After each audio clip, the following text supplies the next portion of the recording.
Hello students, आज के इस वीडियो लेक्चर में हम स्टार्ट करते हैं एंजाइम के नामकरण पद्धति।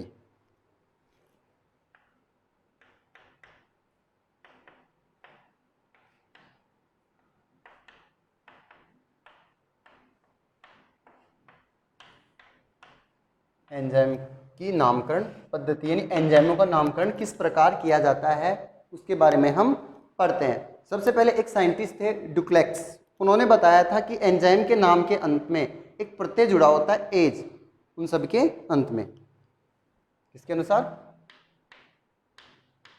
डुक्लेक्स के अनुसार एंजाइम के अंत में क्या जुड़ा होता है? एज।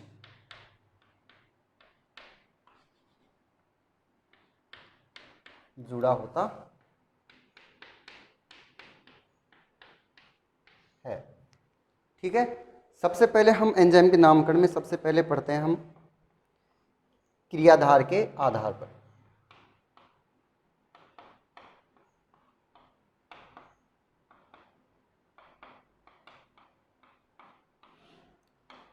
एंजाइम का जो नामकरण है हम क्रियाधार के अनुसार या अभिक्रिया के अनुसार, इस प्रकार हम एंजाइम का नामकरण अलग अलग तरीके से कर सकते हैं।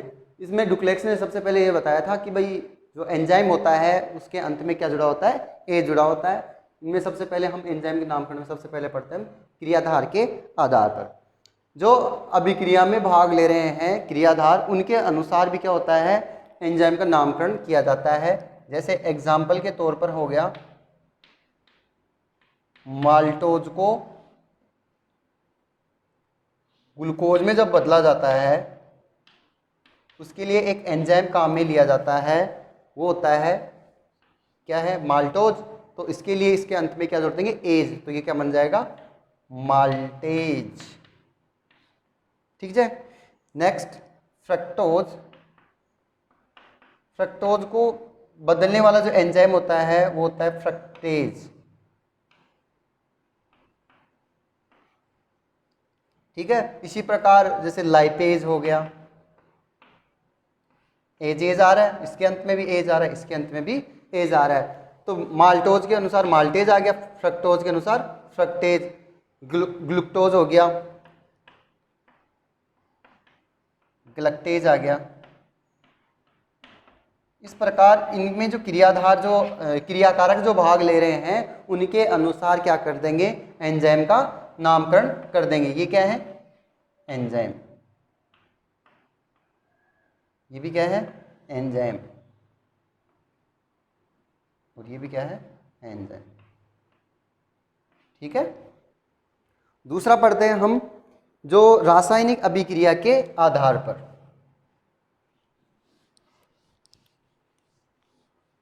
दूसरा पढ़ते हैं रासायनिक क्रिया के आधार पर। रासायनिक क्रिया के आधार।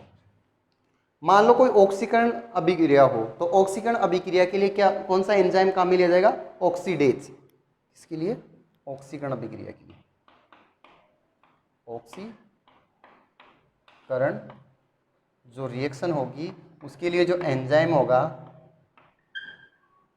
वो क्या होगा? ऑक्सीडेज। एंजाइम कौन सा होगा? ऑक्सीडेज एंजाइम हो गया। अगर मान लो किसी रिएक्शन से हाइड्रोजन बाहर निकल रहा हो तो उसके लिए क्या होगा? डिहाइड्रोजिनेज। जल बाहर निकलने वाली रिएक्शन के लिए क्या आ जाएगा? एंजाइम। एंजाइम क्या आ गया? डिहाइड्रोजिनेज।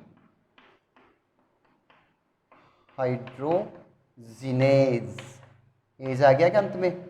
इसमें भी एज आ रहा है, इसके अंत में भी एज आ रहा है। तो ये क्या है? मुख्य रूप से एंजाइम की पहचान होती है कि जिसके अंत में एज होता है। डिहाइड्रोजिनेज का मतलब जिससे जल बाहर निकल रहा है। ठीक है। इसके बाद में हम पढ़ते हैं क्रियाधार व रासायनिक क्रिया के दोनों के आधार पर। यदि क्रियाधार और दोनों के अनुसार भी हम क्या कर सकते हैं, एंजाइम का नामकरण कर सकते हैं। थर्ड हम पढ़ेंगे क्रियाधार व रासायनिक क्रिया के आधार पर एंजाइम का नाम।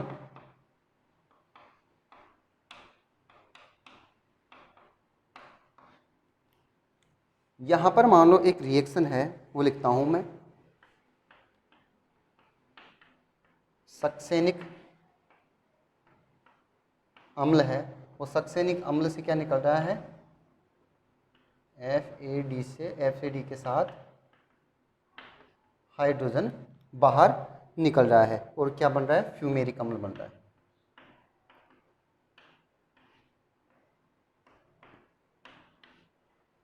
यहां पर जो सक्सेनिक अम्ल हो गया वो क्या हो गया, क्रियाधार हो गया, ठीक है। और यहां से क्या निकल रहा है, हाइड्रोजन बाहर निकल रहा है, ठीक है। जो हाइड्रोजन जहां से बाहर निकलता है उसके लिए क्या करते हैं, डिहाइड्रोजिनेज। तो यहां पर जो एंजाइम काम में लिया जाएगा वो क्या होगा, सक्सेनिक डिहाइड्रोजिनेज। यहां पर एंजाइम क्या हो जाएगा, इस रिएक्शन में क्रियाधार और जो जिस प्रकार की क्रिया हो रही है उसके अनुसार जो एंजाइम होगा वो कौन सा हो जाएगा, सक्सेनिक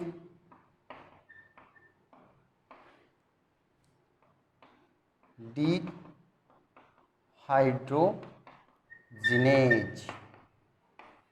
ठीक है।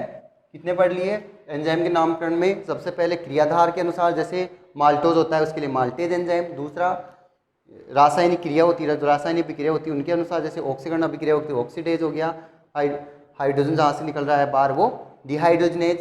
अब क्रियाधार अभिक्रिया के अनुसार जो एंजाइम होगा उनके लिए देखो, जैसे एग्जांपल दिया है मैंने, तो सक्सेनिक डिहाइड्रोजनेज एंजाइम काम में लिया जाएगा। नेक्स्ट देखते हैं परंपरागत नाम, जो परंपरागत रूप से वैसे ही नाम दे दिए गए हैं, जैसे पेप्सिन हो गया, रेनिन हो गया,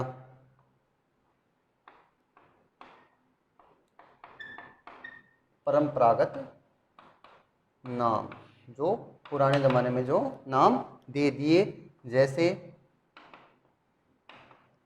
पेप्सिन, रेनिन,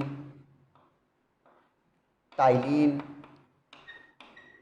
ऐसे कुछ नाम हैं। इनके अंत में एज तो आ नहीं रहा, लेकिन ये क्या है, परंपरागत रूप से जो पुराने समय में जो नाम दिए गए थे एंजाइम के, ठीक है। पेप्सिन, रेनिन, टाइलिन और ट्रिप्सिन भी हो सकता है, ट्रिप्सिन, ऐसे नाम क्या है, परंपरागत नाम के अंतर्गत आते हैं। नेक्स्ट की बात करें, नेक्स्ट में 5वें नंबर पर आएगा संतुति नाम। संतुति नाम में क्या करेंगे कि जो नाम जटिल होते हैं उनके लिए क्या दिए जाते हैं, सरल नामों में कन्वर्ट किया गया है। जटिल एंजाइम नाम को सरल नामों में,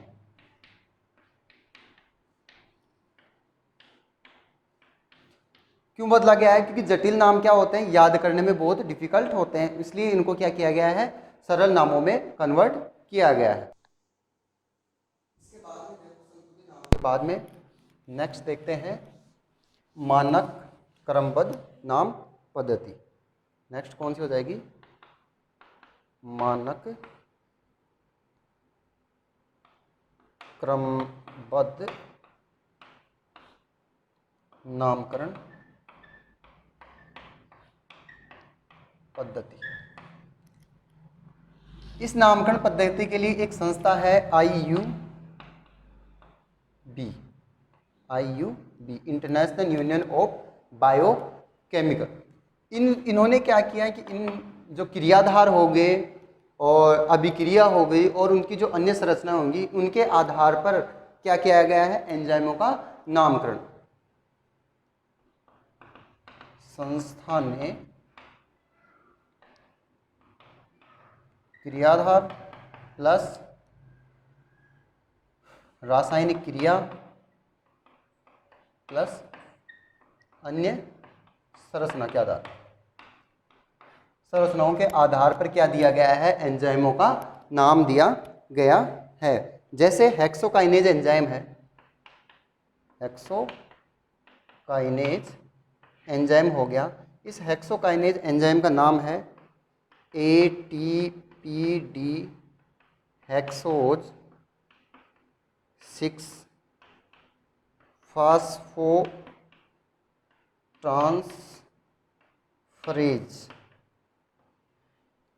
ये किसने दिया है, मानक क्रमबद्ध नाम पद्धति के अनुसार हेक्सोकाइनेज जो एंजाइम है उसका नाम होगा ATPD हेक्सोज 6 फास्फोट्रांसफरेज। ये क्या नाम है इसका, हेक्सोकाइनेज एंजाइम का नाम है। इसी प्रकार अगर यूरिएज एंजाइम की बात करें, किसकी, यूरिएज, यूरिएज एंजाइम की बात करें तो यूरिएज एंजाइम का नाम होगा यूरेट O2 आइसो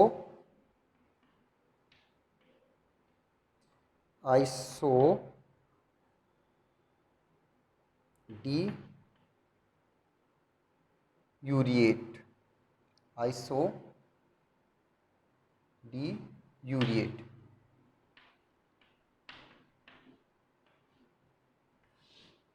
ये यूरिएज एंजाइम का मानक क्रमबद्ध नाम पद्धति के अनुसार नाम है।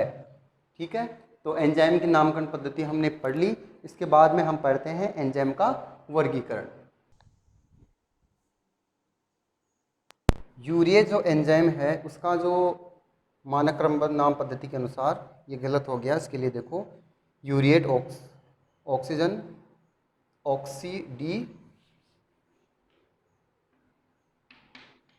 ऑक्सीडो रिडक्टेज,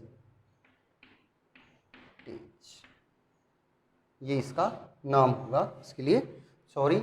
इसके बाद में हम पढ़ते हैं एंजाइम नामकरण पद्धति के बाद में एंजाइम का वर्गीकरण।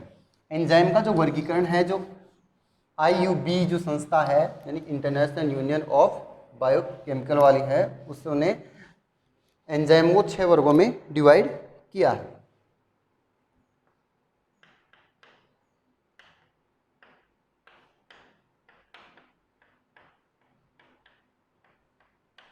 वर्गीकरण IUB ने 6 वर्गों में विभक्त। वो 6 वर्ग कौन कौन से हैं वो देखते हैं। सबसे पहले जो है वो है ऑक्सीडो रिडक्टेज, ऑक्सीडो रिडक्टेज। दूसरा है ट्रांसफरेजेज।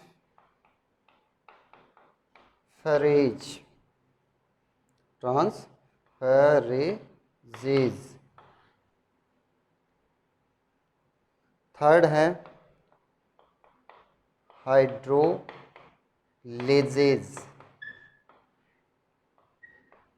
फोर्थ है लाइजेज। फिफ्थ है आइसोमरेजेज और सिक्स्थ है लाइगेजेज। ये कंप्लीटली कितने हैं एंजाइमो डिवाइड किया गया था, 4 में डिवाइड कर रखा है। ऑक्सीडो रिडक्टेज, ट्रांसफरेजेज, हाइड्रोलेजेज, लाइजेजेज, आइसोमरेजेज और लाइगेजेज, इनको पढ़ते हैं हम।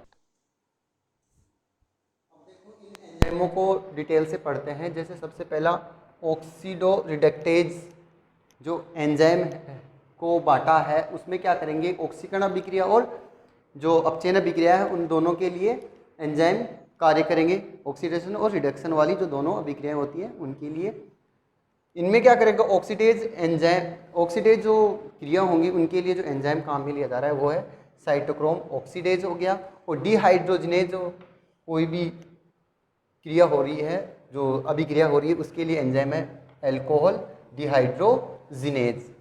इसी प्रकार ट्रांसफरेजेज क्या बात करें एंजाइम की, तो इसमें क्या करेगा, ये समूह जो ग्रुप होते हैं जैसे एमिनो समूह हो गया, कीटोन समूह हो गया, उनका क्या करेगा, स्थानांतरण करने का कार्य करेगा। एग्जाम्पल के तौर पर जैसे कीटोन समूह हो गया, एमिनो समूह हो गया, इनका क्या करेगा, स्थानांतरण करेगा। इसके लिए स्थानांतरण करने के लिए जो एंजाइम है, जैसे काइनेज एंजाइम हो गया, ट्रांसफास्फेटेज एंजाइम हो गया, ट्रांस एमिनेज एंजाइम हो गया, जो एमिनो का ट्रांसफर करेगा। हाइड्रोलेजेज, इसमें क्या करेगा कि इसमें जल के अणु जुड़ेंगे भी और बाहर भी निकलेंगे। तो जोड़ने के लिए क्या करेंगे कि जो छोटे छोटे अणु होंगे वो आपस में जुड़ेंगे, और आपस में जोड़ने का जो कार्य करेंगे वो क्या करेंगे, ह्यूमिरेज एंजाइम में करेंगे और इनोलेज एंजाइम करेंगे। और जब बड़े जल के अणु हैं उनको तोड़ने के रूप में कार्य कौन करेगा, तोड़ने के लिए कौन करेगा, न्यूक्लियेज एंजाइम हो गया, एस्ट्रेज एंजाइम हो गया और एमाइलेज एंजाइम हो गया। ये क्या करेंगे, जल के अणु को तोड़ने का काम करेंगे। यानी हाइड्रोलेजेज जो वर्ग के होंगे वो क्या करेंगे, जो जल के अणु होंगे बड़े उनको तोड़ेंगे और जो छोटे होंगे उनको आपस में जोड़ने का कार्य करेंगे। लाइजेज की बात करें तो लाइजेज क्या करेगा, जो सहसंयोजक बंध होगा उसको तोड़कर जो समूह होंगे उनको हटाएगा। लेकिन यहाँ पर ध्यान रखना, जल को नहीं तोड़ेगा, जल को नहीं तोड़ेगा। जैसे एल्डोलेज एंजाइम हो गया, हिस्टीडीन हो गया, डीकार्बोक्सीलेज एंजाइम हो गए। आइसोमरेज वर्ग के जो एंजाइम होंगे वो क्या करेंगे, एक समावयवी होगा, उसमें समावयवी अणुओं को बनाने का कार्य करेंगे। जैसे आइसोमरेज एंजाइम है वो ग्लूकोज को क्या करेगा, फ्रक्टोज में बदल देगा। आइसोमरेज क्या करता है, ग्लूकोज को फ्रक्टोज में बदलता है। ठीक है, तो फ्रक्टोज क्या हो गया, ग्लूकोज का क्या होता है, समावयवी होता है।